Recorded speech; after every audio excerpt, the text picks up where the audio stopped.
Hi everyone, welcome back to the Gate of Heaven video diary, where we are continuing our big adventure through the Dawnbreakers in preparation for the bicentenary of the birth of the Bab.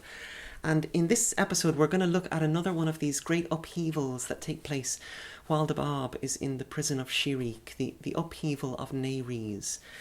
And the leading figure in the Nayriz upheaval is that great national hero that we met some time ago, the acclaimed and brilliant scholar Sayyid Yahya Idarabi, known as Vahid, the one who back in those early days had been specially commissioned by the king, by Muhammad Shah, to go to Shiraz and to conduct a royal investigation of the matter of the Bab.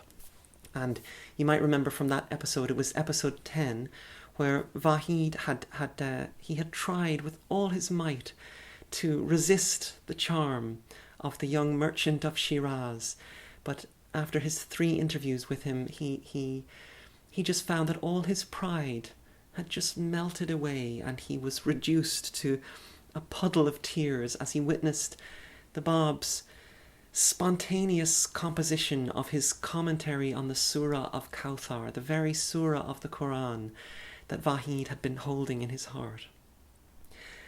And from that moment, Vahid just casts to the wind his fame, his prestige, the adoration of his countrymen. All of that becomes for him a mere trifle compared to the treasures that he has discovered in his newfound faith in the Bab.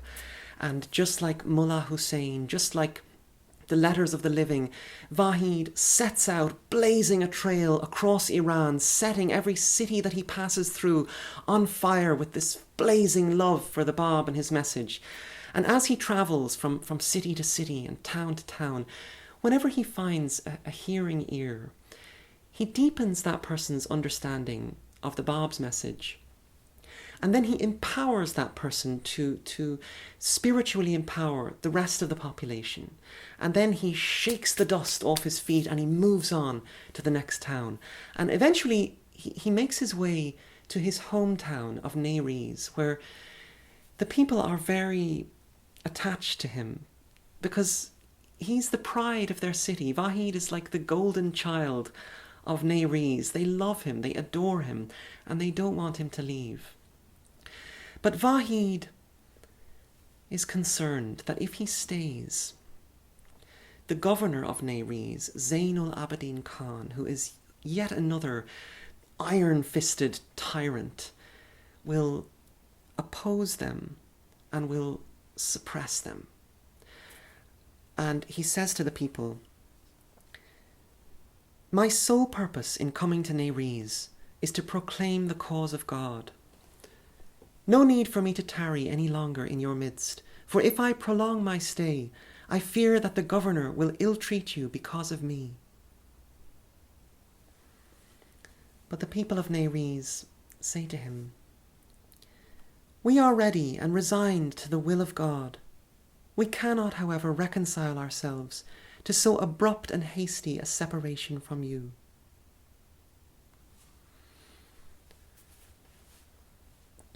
And so Vahid agrees to tarry a little longer in Nayriz, and he teaches the people with the inspiring eloquence that he's so famous for.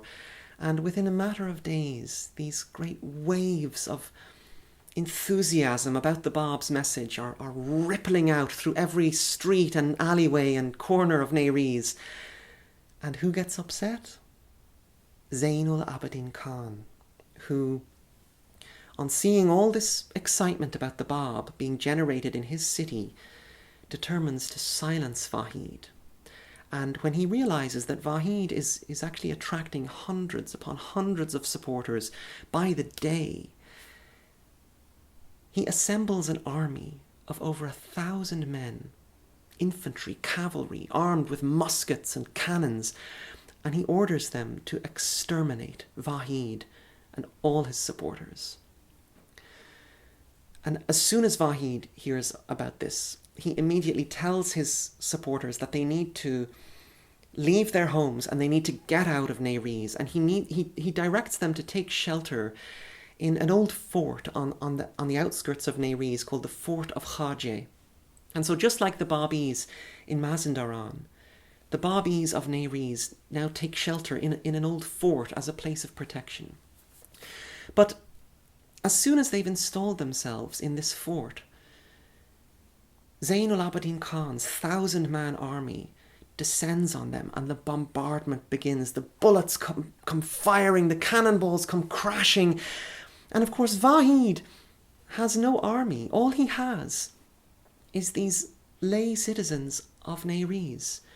And yet, through his eloquence, through the power of his speech and his profound understanding of the human spirit, he ignites such a fire of invincible confidence in these people that when the bombardment comes, they immediately charge out of the fort, the men and the women, the young and the elderly, like a hurricane, driving themselves into Zayn al-Abidin Khan's army. And just like their fellow Babis in Mazandaran, they repulse the attack. And the fierceness of this repulsion is so unexpected and so shocking that the soldiers scatter and retreat back to their camp, totally shaken by the roars of confidence echoing out from these men and women of Nayriz. And this dynamic continues day after day, attack after attack, and repulsion after repulsion. And Zayn al-Abidin Khan cannot understand why his soldiers are repeatedly failing to subdue this band of untrained men and women of Nayriz, one of whom is reported to have been an old shoemaker of more than 90 years of age. And Nabil tells us, they trembled at the fury and vengeance of their women, no less than at the bravery and skill of their men. They realized that all the resources of the army had been powerless to subdue a handful of immature lads and decrepit old men. And so eventually, as had been the case at the siege of Sheikh Tabarsi, the governor decides that the only weapon that will enable him to succeed is treachery. And just as Prince Mehdi Quli Mirza had done, Zayn al-Abidin Khan sends a copy of the Quran into the fort with the following message. During the last few days, we have been made aware of the fact that your activities are untinged by any political motive, that none of you cherish any inclination to subvert the foundations of the state. All that you seem to uphold is the claim that a man has appeared whose words are inspired. We can in no wise be convinced of the validity of this claim unless you consent to repose the utmost confidence in our sincerity and accept our request to allow certain of your representatives to emerge from the fort and meet us in this camp, where we can, within the space of a few days, ascertain the character of your belief. If you prove yourselves able to demonstrate the true claims of your faith, we too will readily embrace it, for we are not the enemies of truth. This Quran, to which we affix our seals, is the witness to the integrity of our purpose. Let that holy book decide whether the claim you advance is true or false. The malediction of God and his Prophet rest upon us if we should attempt to deceive you.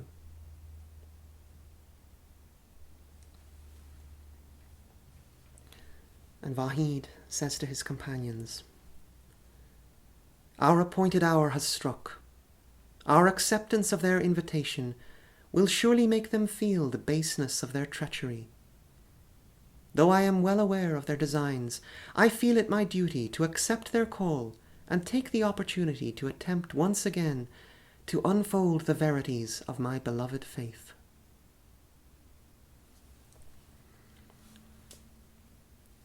And so Vahid himself comes out of the fort and he spends 3 days inside the military camp of Zainul Abidin Khan, who welcomes him as the national icon that he is, and treats him as his honoured guest, lavishing upon him every gesture of hospitality and respect. And for these 3 days, Vahid elucidates for Zainul Abidin Khan and his colleagues the nature of the Bab's message. Nabil tells us, "The majesty of his bearing, combined with his penetrating eloquence, confounded his hearers. For 3 days and 3 nights they lavishly entertained him and treated him with marked respect. Though outwardly they seemed to be bowing to his will, yet they were secretly plotting against his life and were conspiring to exterminate the remnant of his companions."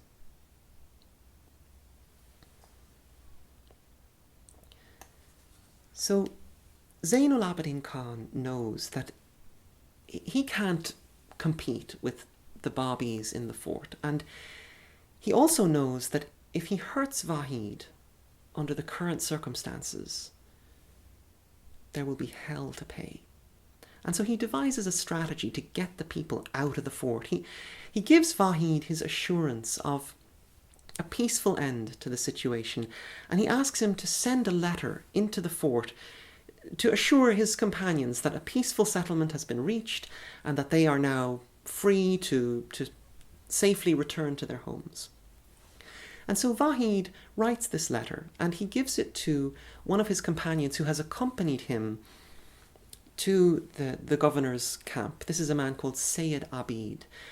But of course Vahid sees right through the governor's designs, and so he secretly writes a second letter telling his companions that the governor is lying and saying to them, "Do not leave the fort." And he tells Sayyid Abid to destroy the first letter and deliver the second. But Sayyid Abid has already been intercepted and corrupted by the governor. And in order to save his own skin, he betrays Vahid. He destroys the second letter and he delivers the first. And Zainul Abidin Khan watches as Vahid's companions emerge from the fort and with some trepidation start walking in the direction of their homes. And like a pack of wolves waiting to pounce on their prey, his soldiers move in and surround them.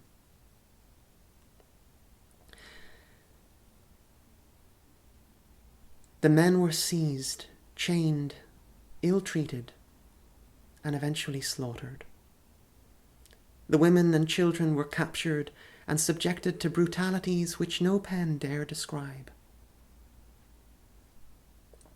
They were paraded at first through the streets of Nayriz, after which they were subjected to atrocious treatment in the hope of extracting from them whatever material advantage their persecutors had hitherto been unable to obtain. These having satisfied their greed, each victim was made to suffer an agonizing death. Every instrument of torture their executioners could devise was utilized to quench their thirst for revenge. They were branded, their nails were pulled out, their bodies were lashed, an incision was made in the nose through which a string was driven, nails were hammered into their hands and feet, and in that piteous state, each of them was dragged through the streets, an object of contempt and derision to all the people.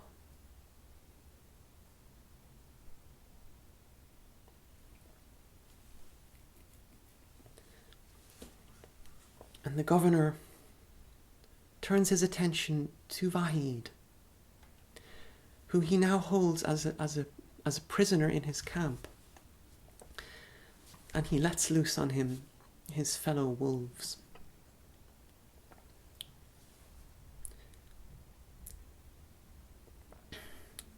These men snatched the turban from the head of Vahid, wound it around his neck, and binding him to a horse, dragged him ignominiously through the streets. Thus was brought to an end a noble and heroic life. Such an eventful and brilliant career, distinguished by such vast learning, such dauntless courage, and so rare a spirit of self-sacrifice, surely required for crown a death as glorious as that which completed his martyrdom.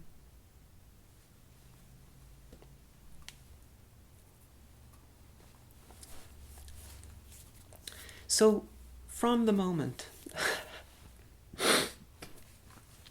from the time of Vahid's 3 interviews with the Bab, sorry, this stuff is hard to read.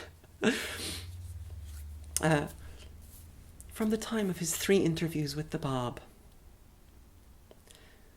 Vahid gave up everything that he had built in his life, his career, his prestige, his employment at the royal court, and the esteem and adulation of his entire country. And he knew from the beginning that out of his love for the Bab, he would eventually give up his life as well. And at one point, as he was riding across Iran on his royal steed, he said to the crowds gathered around him, "This very steed the late Muhammad Shah gave me, that with it I might undertake the mission with which he entrusted me, of conducting an impartial investigation into the nature of the faith proclaimed by the Bab.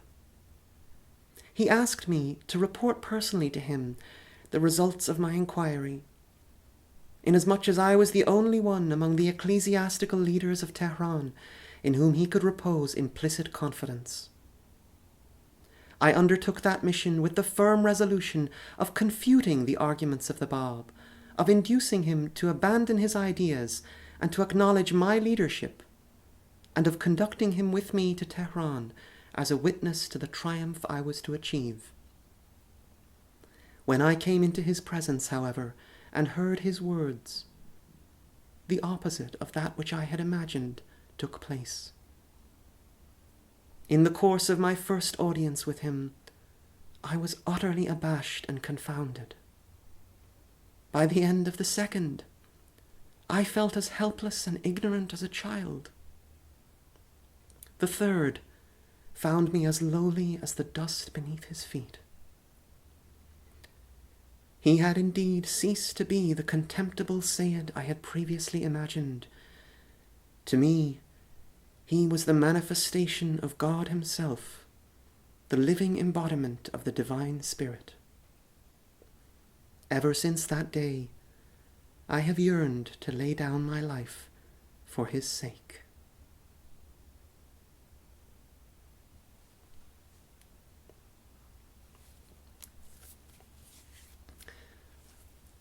And so,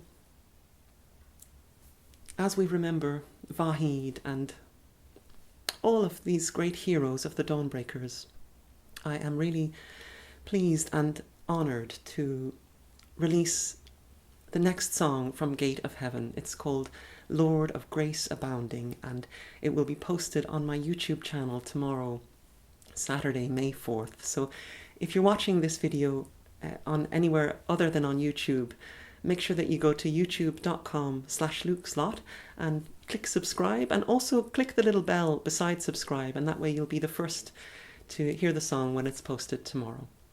So thank you for watching, and I will see you on the other side.